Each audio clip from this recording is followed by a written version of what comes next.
Бірде Мөңке би түс көріп, сол түсін Сырым батырға жортпақ болады. Бір жолы бәйгеге 40 ат қостым, біреуі де бәйгеден келмеді. 30 ат қостым, біреуі де келмеді.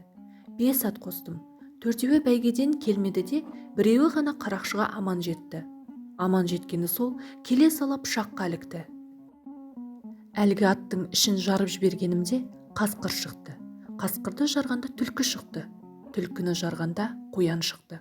Осыны жорып берші, дейді Мөңке би. Сырым түс жорудың жолын Мөңкенің ұзатылып кеткен қызына беруді ұйғарады. Бірақ ол би 3 рет шақырту жібергеннен кейін әрең келеді.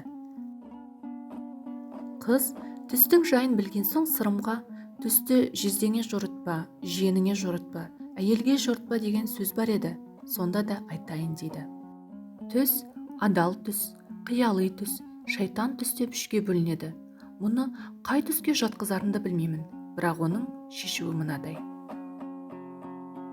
40 ат дегеніміз мұсылманның 40 парызы орындалмай қалатын заман болады екен. 30 аттың бәйгеден келмей қалатыны, 30 күн ораза ұстамайтын заман туады екен.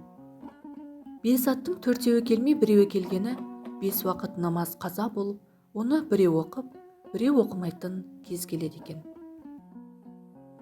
Қасқырдың шыққаны кісінікін тартып алып ұрлап жейтін зорлықшылар заманының туатыны шығар. Түлкі шыққаны алдаушы мен арбаушы көбейетін, түлкідей бұлаңдаған заманның күтіп тұрғаны шығар. Қоян шыққаны ұрпақ үрейленіп өсетін, көлеңкесінен қорқып жүретін заман болар.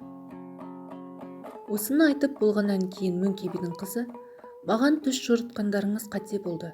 Күндердің күнінде әйел билеген заман келеді. Ол заманда әйелден ұят кетеді, еркектен намыс қашады. Менің 3 рет шақырғанда зорға келуімнің сыры осында еді, депті.